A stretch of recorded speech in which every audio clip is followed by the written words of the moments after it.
pressure on him. He's going to be making the number 3 pick in the draft on behalf of all of them. Yeah, with Jabari off the board and Chet Holmgren off the board. Yeah. Sounds pretty standard so far. Adam Silver is in our ante room. Yeah, he's over waiting. there. He's in the foyer. Their time is up. He will cue Mr. Ackerman here in just a second, but we're going to talk to him first. Craig, it's Dave. It's Jason on an exciting day for all bad teams, NBA draft day. How are you? What a lead in.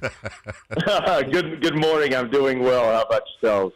Doing good. And, listen, when I say all bad teams, here's the difference. This is new territory for Houston. Yeah, Houston's got a pedigree of good and not only championship good, but not that far off good. And they've got a nice front office there, rebuilding a ton of young talent. And they're, again, barring a trade, it sounds like they're going to add someone hopefully very, very special to their roster here in a few hours.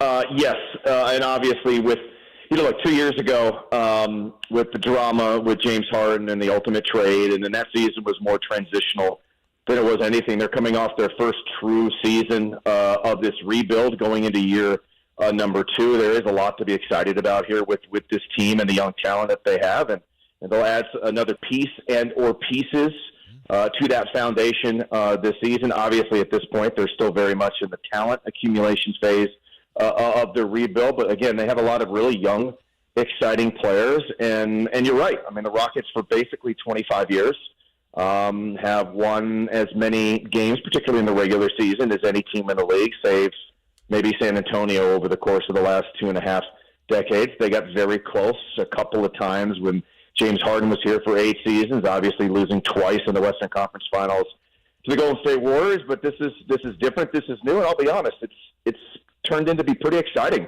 for me. Now, obviously, you don't want this rebuild to linger into perpetuity, but at least in the short term, it's been exciting. It's been different.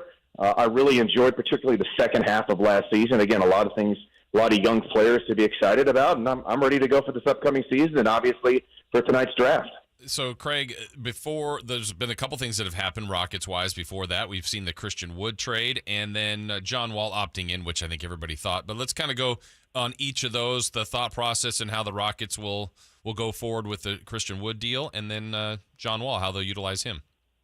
I think it has something also to do with getting another first-round pick and the team's desire to move up in the draft. They moved up in last year's draft as well, using a couple of future first-round picks with their swap with Oklahoma City, and ended up taking Alperen Şengün, who is crazy talented. He'll have an opportunity to play even more, and I think a lot of people, including myself, are extremely excited about that.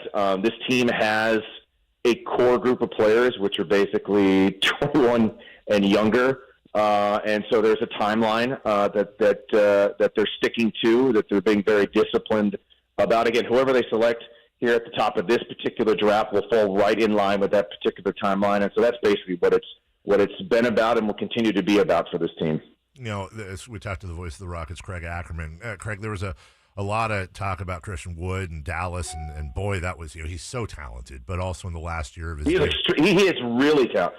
Christian Wood is extremely talented. In a vacuum, there are very few players in the league who have the package, especially offensively, that he can bring. He is an extremely talented basketball player. Is it an oversimplification to say, hey, look, they were able to pick up a pick, some expirings, get something for him. He was probably going to leave. And really, to your point, that's as much an Alperen Şengün move as anything else. Is that an oversimplification?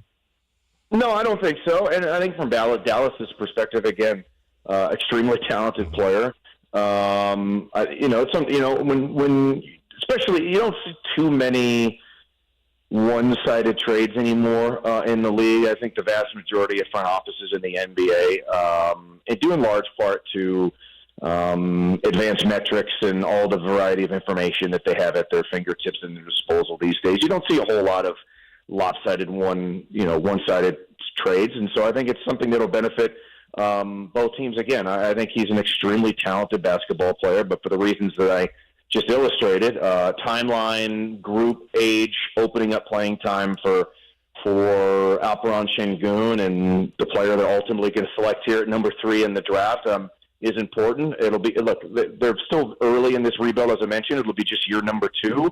They'll be in line to get another top talent in the 2023 draft, and then they will have all kinds of money to either spend and or use in terms of more asset accumulation when John Wall's salary comes off the books at the end of this upcoming season. And so this is the plan. This is the process, if you will, to steal that phrase from the 76ers. And it's something the organization is been very disciplined sticking with. They're okay dealing with the pain that comes with the growing process. And again, they've been the worst team in the league the last 2 years. But there's a vision, there is a plan, and they're sticking to it. And again, they'll go into another year of a rebuild. Their goal, obviously, is to continue to try to improve as a team, and more importantly, as these individual players get better and develop. But again, they're going to get another top talent in 2023, and then they have all kinds of ways that they can go from there as they truly start to put the pieces together to try to get themselves back into a playoff contention, and hopefully a lot more than that on down the line.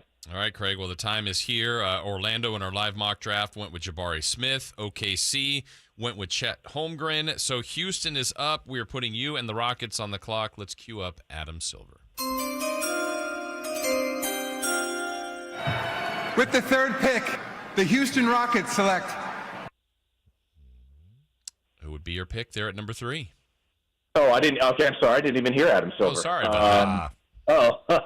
Thank you, Adam, and I apologize. Well, with the I was waiting for Adam. With the 3rd pick in the 2022 NBA draft, the Houston Rockets will select Paolo Banchero out of Duke. Yes, what a great moment for Paolo Banchero and his family. Comes from a family of athletes, Seattle born and raised, but now he is one of Houston's own. And honestly, Craig, and it's gone by chalk so far with our mockers as well, but that definitely seems to be the prevailing wisdom. And if that's the case, you've heard the same talk I've heard. Paolo Banchero may not have the highest ceiling, although we don't know what we're talking about. But one of the things you consistently hear about is he may end up having the best NBA career of anybody in this draft. Yeah, I mean, there are a lot of people who still have him as the best prospect in the entire draft. Yeah. And ultimately, for the Rockets to get him at number 3, they're going to be thrilled about that. He's probably the most ready-made prospect at the top of this draft. Terrific size, something obviously the Rockets need to add to this team. His ability to play, make, and pass. And yeah, again, many people feel that he's the best prospect in this draft, and to get him number 3 overall to add to the young core of Jalen Green and Kevin Porter Jr. and so on, and Alperen Şengün and so on and so forth. Yes, this would be a very, very good night for the Rockets if indeed they end up with Paolo Banchero in this draft. And again, they still have 17 and 26. They'll continue to be aggressive. They still have a lot of other future picks and assets at their disposal to move up in the draft. Again, as I mentioned, as they did last year. For Şengün, who the Rockets had as one of the 6 best players in last year's draft, that's what the Rockets actually attempted to trade up for Şengün as high as number 6 last year. They felt that highly about him.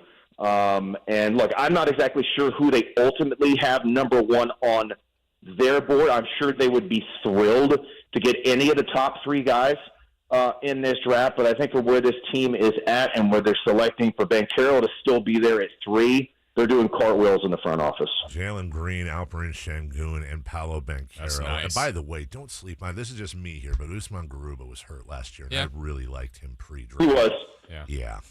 Look, and he had some visa issues, I think, if I remember correctly, in the summer, and so he was a bit of a late arrival to summer league, and then he had some injury issues last year. Look, I don't think he's even turned 20 yet. I know Şengün doesn't turn 20 until the end of July next month. Yeah. And so, Garuba's rookie season was a little disjointed, but frankly had nothing to do with anything that he did or didn't do. There was just some unfortunate circumstances. They're still very much they're high on him as well. And again, this team is so young, so very young.